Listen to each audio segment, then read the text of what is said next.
Welcome to the Design Vault, a show about the past, present, and future of design.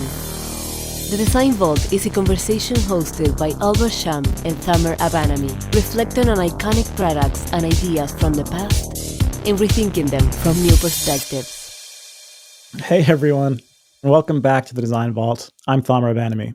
And I'm Shum. Today we're diving into what might be probably the most audacious automobile ever created. Audacious.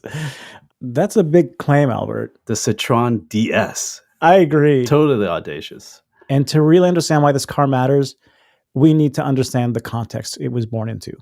Citroën was really charged with helping French industry get back on its feet. And we really have to remind ourselves of the state of France after World War II. Desperate. It had been brutal. For a lot of people's lives, they'd really been decimated. They'd lost hope. So that was just an amazing context in which to be innovative.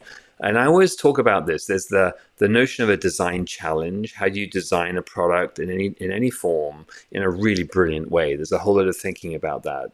But then there's a whole set of criteria around the context in which you're designing.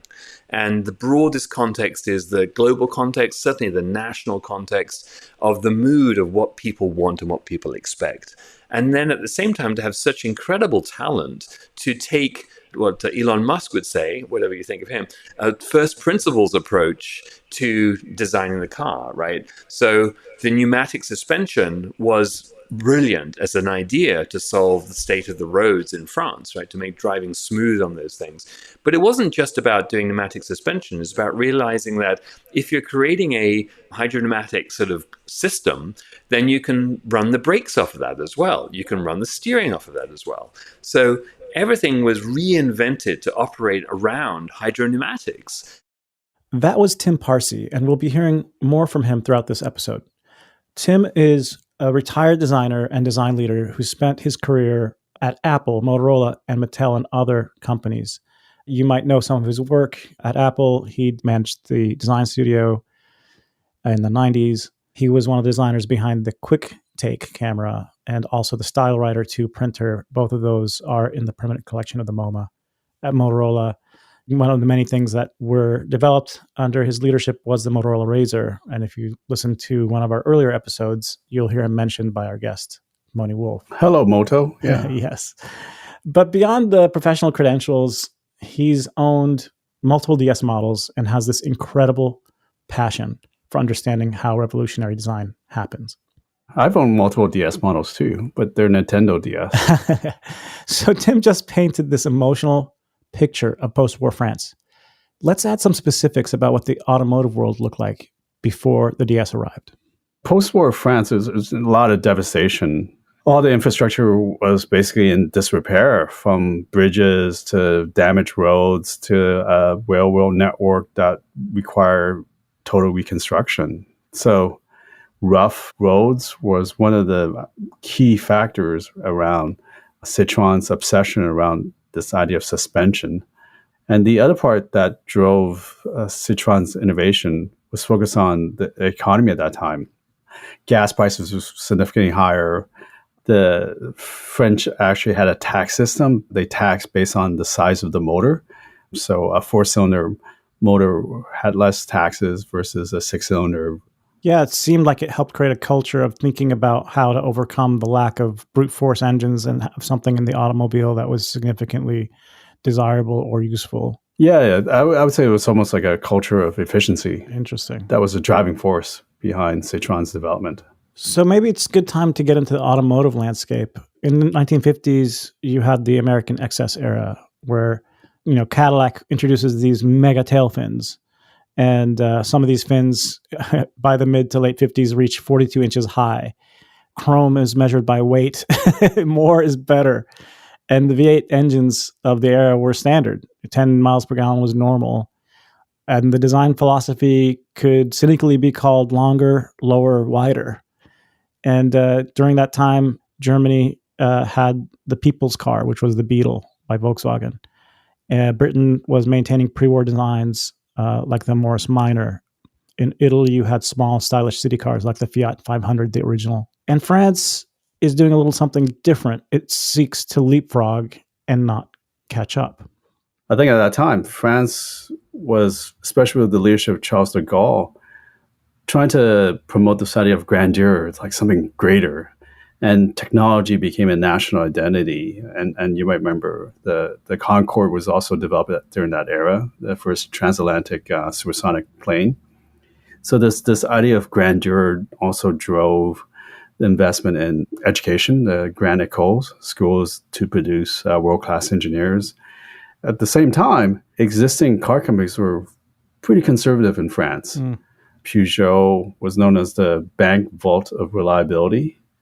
They had a car called a 403 that looked like was designed in 1938. Renault was state-owned, which became more risk-averse. So into this kind of conservative landscape of car companies who were risk-averse, like Peugeot and Renault, Citroën started this history of think differently. Yeah, Citroën isn't just your usual car company. From its founding in 1919, André Citroën built a culture of radical innovation that the foundations of this culture would make the DS possible. You get into this gamble early on into a car named the Traction Avant.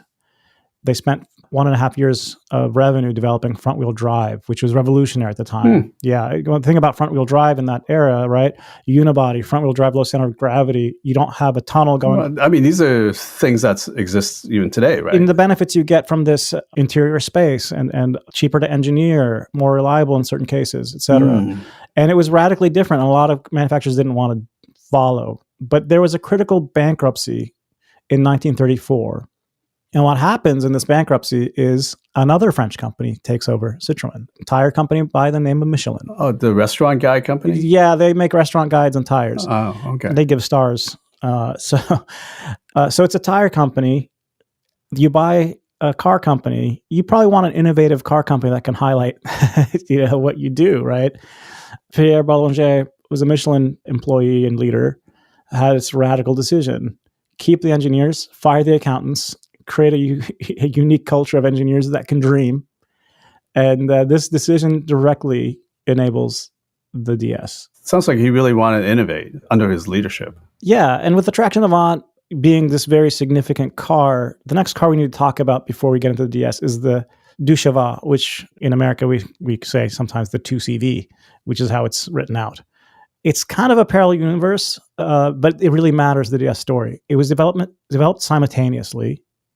It had a shared philosophy, but the brief was different. It was really about transporting 2 farmers, 50 kilograms of potatoes and a dozen eggs across a plowed field. That's a lot of potatoes. Yes. 50 kg, that's like 100. But also to drive all that across a plowed field means you'd have to have a robust suspension with lots of travel.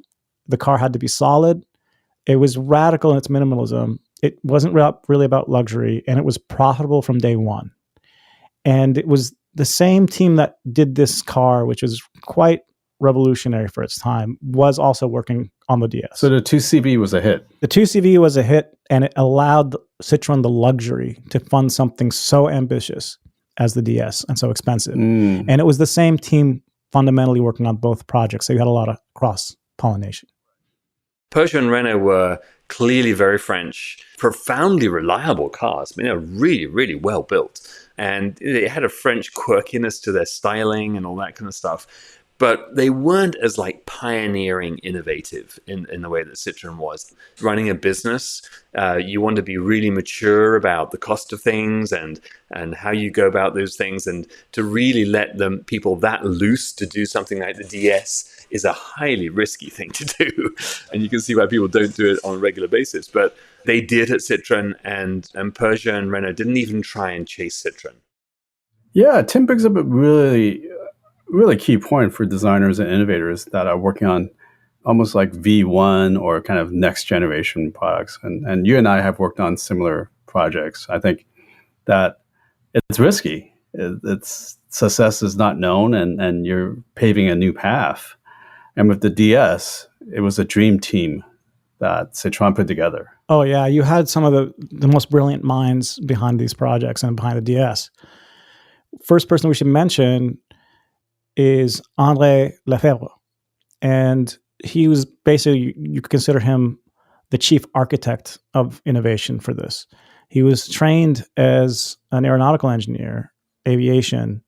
He generated radical ideas at a pace that outstripped Citroën's capacity to implement them. And he was viewed by many as the intellectual engine of the DS program. So he had a backlog of innovation. Yeah, but I think you also need to mention some others, Albert, like Paul Maget. Yeah, Paul Maget, I think you get a lot of unsung hero. He was the engineering genius behind the core innovation. He was a self-taught engineer, and he was the inventor of the hydropneumatic suspension system. While not as visible as the designers or other leaders, he was instrumental in transforming the ride quality, the comfort, and the handling. And this invention, this hydropneumatic self-leveling suspension, was almost like a magic carpet ride that he created. It was so ahead of its time. And Thamer, maybe you could share more also about the industrial design of the DS. Yeah, the DS was designed by Flaminio Bertoni, who was an Italian sculptor who turned automotive stylist or designer. He joined Citroën and shaped the DS's unforgettable aerodynamic form. He also designed the traction avant and the deux chevaux. And he developed designs through hand-sculpted clay models that would prioritize both beauty and functional flow. His sense of form really gave the DS a futuristic silhouette. These people and many others were really key figures behind the DS, and really its unheard of 18-year development phase. Albert, could you maybe get into the development story? Yeah, 18 years, that's a lifetime. I mean, in terms of in product design, right? Even in digital products, like 18 years, it's unheard of. And the DS development started with a simple question. Instead of making the roads better, hey, what if we can make cars that could drive over crappy roads? Like, that seems like a kind of reversing the problem. And here's a bit more on that from Tim. Not being a performance car, I mean, it's very gentle. The point about it is, at the time this was invented, the French roads were a disaster. It was invented before there was any equivalent of a motorway in France. We're recovering from World War II, and it was really uncomfortable driving around France. So the point of the suspension was it wasn't just this cool technology. It was really about solving the fact that it was uncomfortable. And this just fixed that problem. So quite remarkable. I mean, do you need it on today's super smooth roads? Well, you not as much, for sure.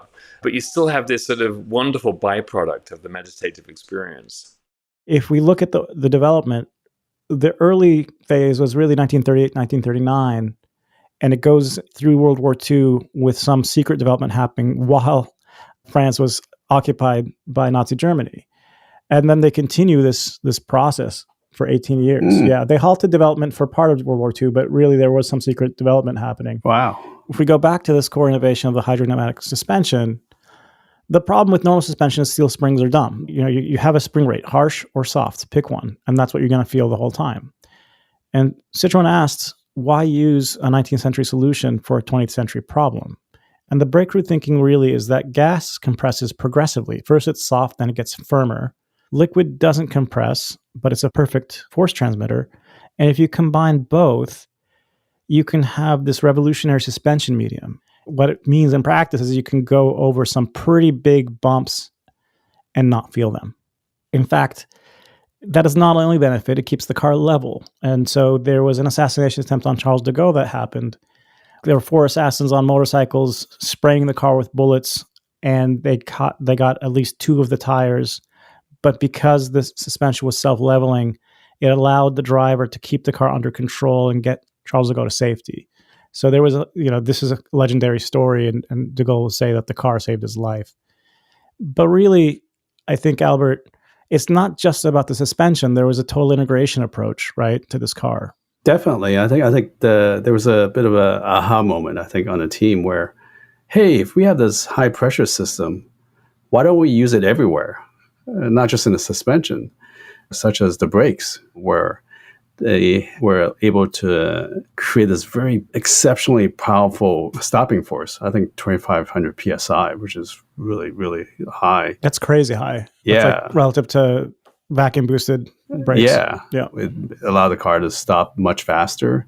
Also, they use it for steering. Now you have power steering, so it takes less effort to turn the wheel and turn the car. Instead of using a clutch for gear selection, they were able to create a clutchless option with the hydropneumatic system. And they created a self-leveling. So that ability to adjust the height to raise the suspension for rough roads or for repairs, that's such a fundamental breakthrough. Just with this one new technology they were able to implement and taking a system approach. Really, really innovative. Yeah, these present real engineering challenges that you really can't gloss over. It's also probably why other manufacturers didn't copy the approach, right? As a system, it was pretty complex. Yeah, I mean, sealing 2,500 PSI requires some advanced material science. Yeah, that's a lot of pressure in those right. hoses and those brake lines. Early cars marked their territory with hydraulic fluid. One little pinhole leak can lead to hydraulic fluid everywhere. And, some people, I think, have mentioned that the total cost of this system was 40% of the car's build price. Yeah, that's pretty significant. That's a major component. Yeah, and you had mentioned some of the tax constraints here on taxing engine size or cylinders. And so the engine compromise reveals also some constraints where they use this modified traction Avant engine. There was really no budget for a new engine. It's 75 horsepower from 1.9 liters, which was maybe adequate for France during that time, but really... It's like a scooter. Yeah. It could be embarrassing when you're trying to go up a mountain. It shows that also unlimited projects have limits, but it made them focus on aerodynamics for speed. These trade-offs really speaks to there's a ton of complexity, Thamer, in the hydropneumatic system. And if you invest so much or if you depend so much on one part and one system, it's a critical point of failure. Let's just say that. Oh, yeah. So maybe you want to share more about what happened when the car launched. Yeah, the car was launched with amazing fanfare and a lot of excitement. We really have to go to the Paris Motor Show in October 1955.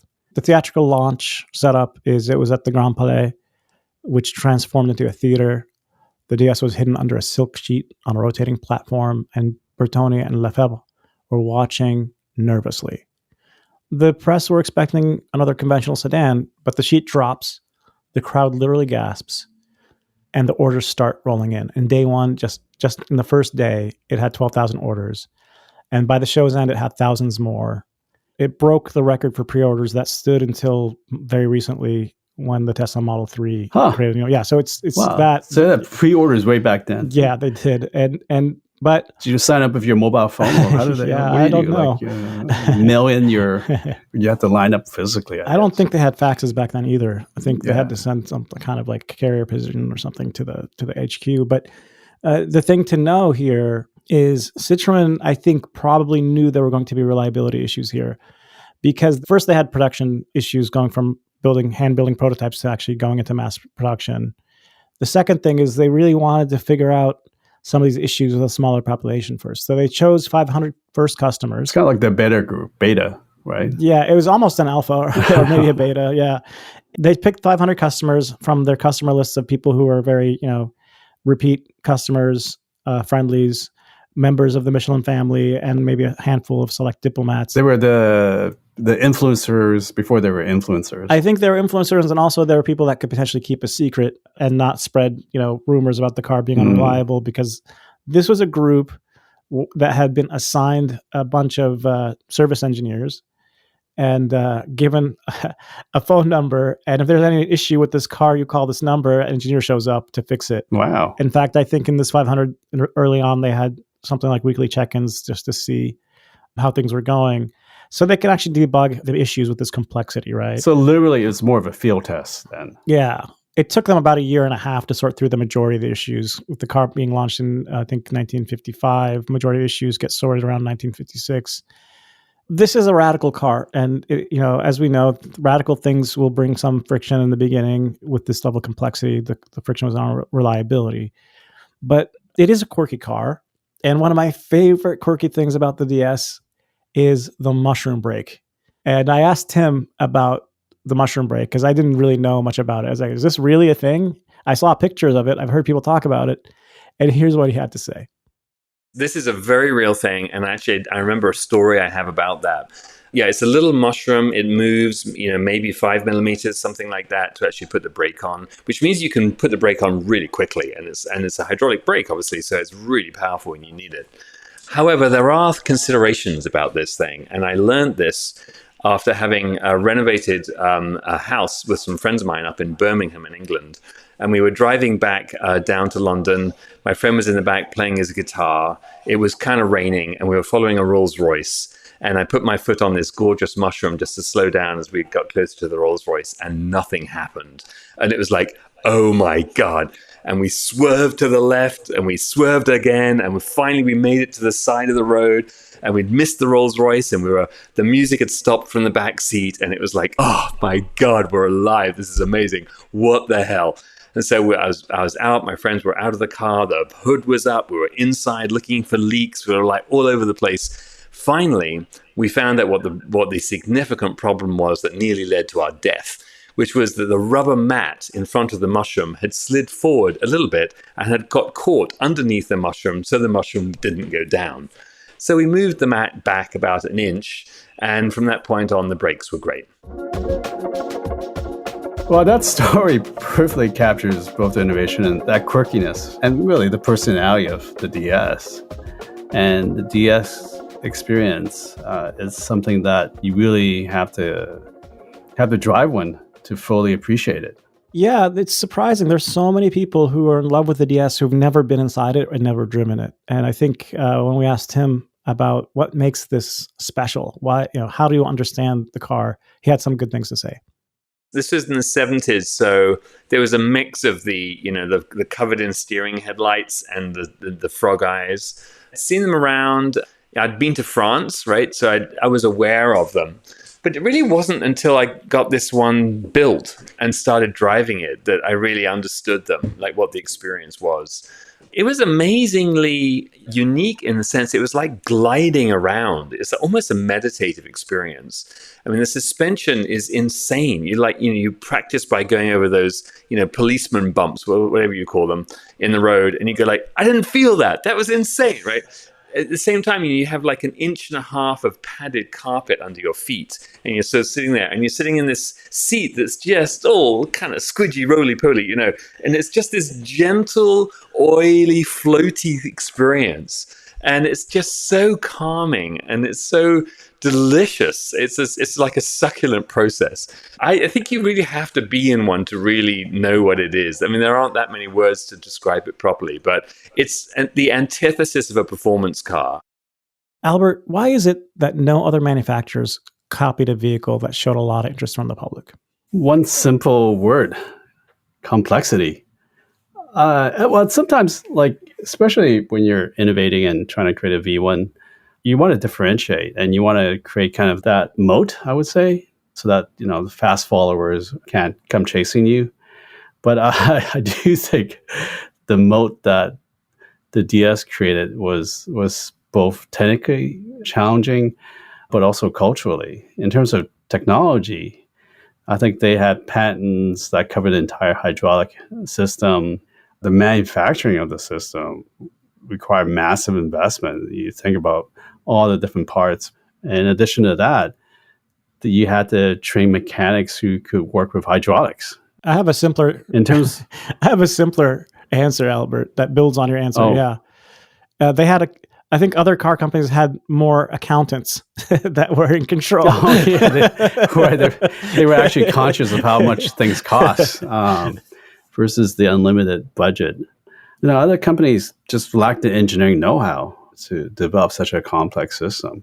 Yeah, so one thing that happened here, that the Citroën had this long development period, and the expense for this car took a long time to sell it, to recoup all that cost. Part of me thinks it's a bit of a cautionary tale for development. Oh yeah.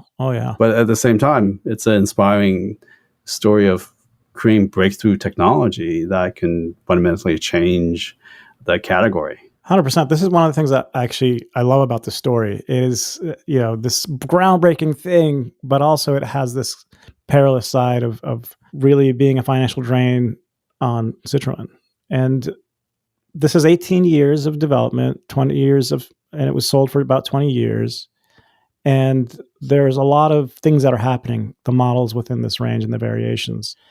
The first thing that people talk about to kind of see the evolution of the models and understand how to date them is the headlights. 1955 to 1967 were these frog eye exposed headlights. The aerodynamicists wanted these to be covered. Bertoni was quoted to say, "Frogs have personality, fairings don't." And in 1967, they introduced these directional headlights that swiveled with steering. Let's add more complexity. Yeah? Frogs have personalities, fairings don't. There's a joke somewhere in there, Thamer. Yes. I'm afraid to touch that one. No, but in 1967, Albert, these headlights were swiveling 80 degrees with steering. Huh. Talk about ahead of your time, right? This is stuff we see as an option on some cars today in the year. Right. Well, actually, in my car, a lot of new cars, when you turn, the lights turn to the direction you're turning towards. So it actually illuminates where you're going. It totally makes sense. Makes all sense. And Citroën was doing this in 1967. And the purists revolted because they had to cover the headlights, and you killed the face. Oh, the frog eyes. Yes. Also, the power progressed. So you really have these models. The DS19 was a 1.9 liter, 75 horsepower car. The DS21 was a 2.1 liter, 109 horsepower. Finally, some adequate power. Then later on, you get the DS23, which was 141 horsepower, which was almost quick. It was like double the horsepower. Yeah. Quick adjacent meant 14 seconds, 0 to 60 back then. For context, a Mustang of that time would do it the same, 0 to 60 in 8 seconds, but a different country, different context. And today, I think you get a Tesla in 1.8. Yes. I think we're that mode. And then there are variants like the Safari, which was station wagon, the Palace, which was a luxury version, and then there was an SM that came later, which had a Maserati engine. Finally, enough power to match the chassis. But beyond all these variants and evolutions, for me, what really matters about the DS, it's this iconic design. You look at it, and you're like, that's a DS. And it's almost beyond iconic. It transcends being an icon to almost, it's like a metaphor for a quirky car. Oh, totally. And you have to see them in person because there's nothing like, there's one in my neighborhood that I see from time to time, and I just literally have to stop and look. It is just like just weird sculpture on wheels that came out of some design school I've never heard of. It's just different. Well, and it's not, when I say personality, it's a quirkiness that's also brings a smile to you, I think. Oh yeah. I think this is, it's different than the Cybertruck where it's like giving you the middle finger. But like I feel like the DS is it just brings a little, that quirky smile. Yeah. It's like a wink and a nod. Yeah, chapeau. Yes. I didn't know you spoke French, Albert. Oui. Car design is one of those things. A lot of people think it's like sculpture, right? Which there's elements of that, and obviously during that era, the whole Finn and Raymond Loewy, it was a lot of stylistic elements added, bolted on. But the Citroën, the DS, it was that perfect tension between engineering and design that manifested, that created this iconic, this beautiful design with amazing function. The notion of aerodynamics being important was sort of a game in America, in the sense, right? You had all the fins and it had to look like a rocket and whatever. This was the real McCoy in terms of aerodynamics. I mean, here's a car that not only was aerodynamic on the top side, but it even had panels under the car, under the engine, to make it aerodynamic in a three-dimensional way. So it was authentically aerodynamic. And of course, it was coming out when the cars of the late 50s, early 60s were just completely not that. I mean, they had these weird bulbous headlampy kind of shapes and running boards. And oh my God, this was just a breakthrough. And, so profound in things like, the side windows had to have flat glass because they were needing to be wound up and down, but they were also just canted and tilted to help support the sense of aerodynamics going around. You had the notion of the rear wheels are narrower than the front wheels, which gives you this beautiful tailboat kind of experience, as you go to the back. I really think if we kind of summarize this design, the exterior design insights, it's really aerodynamics as truth, exceptionally low drag coefficient for the era, achieved through sculpture and intuition, not wind tunnel.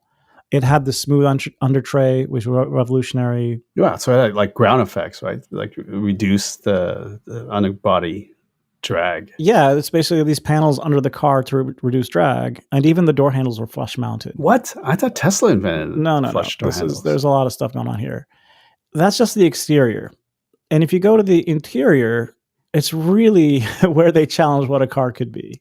The interior is like a living room. One of the things you notice quite quickly is there's 4 interior lights that are like placed all around the roof of the inside of the car. And it creates literally an ambiance, like you walk into a living room and you imagine side lights, put on side tables or whatever. You sit in these seats that are just, they don't suck you in. You don't disappear into them, but they're just slightly firm, but very gently squidgy at the same time. It's just right. They're bench seats, so if you really have to put 4 people in the front, you can. In fact, I've got 12 people in that car at one point, which is pretty cozy, And then, as I mentioned earlier, you have the very squidgy carpet on the ground. So that's very, very soft and squidgy back there. The gear stick doesn't come in the way in the front. The gear stick comes off the column of the steering wheel. So, it's designed so it doesn't steal space irrelevantly from the inside. The single spoke steering wheel is a no-brainer. You can actually see all the controls as a result of it. It works extremely well. I still find it a beautiful piece of engineering because there's no flex in it at all. It just really works. So it's just a lovely environment. And it's, again, it's not a performance car. You cannot think of this as a racing machine. I mean, it's about as far away from a bucket seat as you could get. If you go around a corner too fast, you're going to be sitting on the opposite side. So, for what it was perfect. But for what it was, that's not what any other car at the time was aiming at. So that's, I think, a big part of its charm and its exclusivity. One other thing is they had a dash-mounted mirror. The mirror wasn't mounted up high. It was mounted on the dash. It was perfect because it was exactly where your eyes are when you just look to the right. You didn't have to look up to look back. You just look there. And, it's just simple things like that many people have just lost in automotive design that just seemed to be very right back then. Well, Thamer, throughout this episode, we've been hearing about Tim's technical insights and his love and passion for the car. But his personal connection to DS for me reveals something deeper and about why certain designs inspire devotion. And really, when Tim told the story about his first DS and how he came to obtain it, I really just saw his face light up like a little kid. Let's hear the story from him. I'd seen Citroëns around the place. I'd enjoyed their quirkiness and oddities. This was when I was like 16, 17 years old and sort of half living in the land of motorcycles. I thought they were kind of cool. And then this weird thing happened after I'd spoken to my sister's boyfriend, who was French, and had told me about how these cars were so easy to work on. And by the way, they were on all these amazing French movies you just have to see, especially the ones where the back of the car gets ripped off by a train, right? Because it's a front-wheel drive and it still keeps going. It's just amazing. So the amazing thing that happened was that I got hold of a Citroën DS for £20. And I'm like going, oh my God, this is it. This is my first car. This is my opportunity. I can have this special thing, which was great, except I then realized that this damn thing didn't work for Ding Dong and I needed lots of parts to figure out how to get this thing to work. So I found another one and that was £10. So I was in the hole for £30, which was those days, that was quite a lot of money, but not so bad for a starter car. So I had to then create one car out of the two, which included flipping the body panels on the whole car, which took about 3 hours. Anybody could do it. Like a door will come off. There's a bolt that goes up and there's a bolt that goes down. You loosen one of them, the door comes off. Ding, that's it. The back rear panels come off, one bolt, that's it. So you soon learn that the Citroën is made for people to work on them. I did have some weird experiences when I had to change the hydraulic lines that went underneath because, as some people know, it rains in England and there's a lot of rust accordingly. And those rather important pipes had rusted out. So they go right under the car and I needed to replace them. So I had to dig a hole to put me and the new pipes in. I was under the car. It was wintertime. My mother kindly brought me a nice cup of tea, which froze before I got to it, unfortunately. But I was able to replace those parts and a few other things. And after a while, I started the damn thing up and it worked. And there was my new beast. I was the proud owner of a working Citroën DS. God bless England. I love that image of teenage Tim under a car with frozen tea. Wow, that perfectly captures the DS, both in terms of your love for it and its love back to you. 100%. Car culture is so fascinating to me. It's such a it's almost like the owner's personality is actually manifested in the car. It's a little kind of like an extension of people's kind of identity. Yeah, this is such a perfect Citroën DS owner story.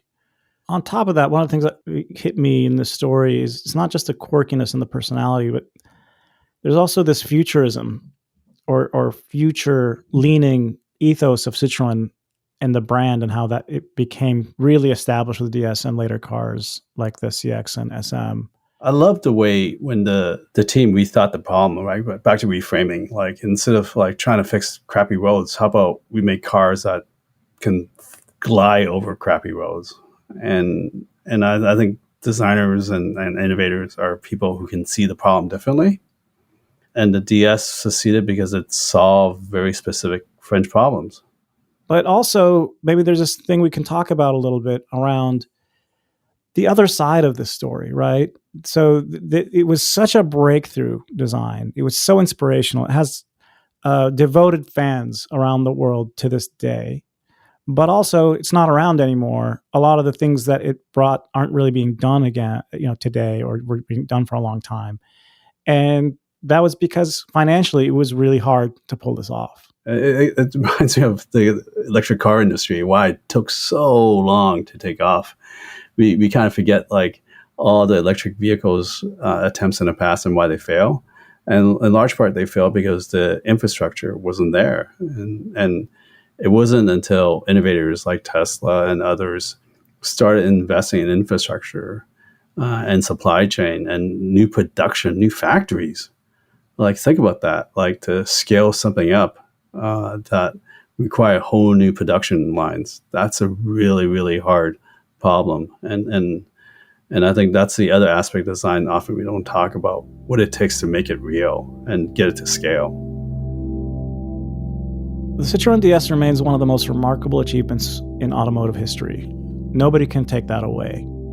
It wasn't just ahead of its time, it existed outside of time. It really pursued its own vision of what a car could be. Maybe for me, that's probably the biggest lesson. When you're trying to do something different, in this era of focus groups and market research, the DS reminds us that sometimes the best way is to serve people is to show the possibilities that they never imagined. I think the dream team had this belief that they could solve this problem differently, and they made it happen. So kudos to the team, and I love that the DS exists. Me too. And that's a wrap for today's episode. Thank you everybody for tuning in, and a huge thanks to Tim Parsey for spending valuable time, amazing insights and stories. I'd also want to thank the listeners, everybody who's rated, liked, subscribed, given us comments and feedback and suggestions for new episodes. We love your feedback and we love your ideas. Keep it coming. A lot of the episodes we're doing are inspired by some of this feedback, and we can't do this alone. And if you haven't rated the podcast or subscribed or put a review, please do so. That helps the podcast find its way to others. And until next time, Albert, thanks a lot. Yeah. Next time. See ya.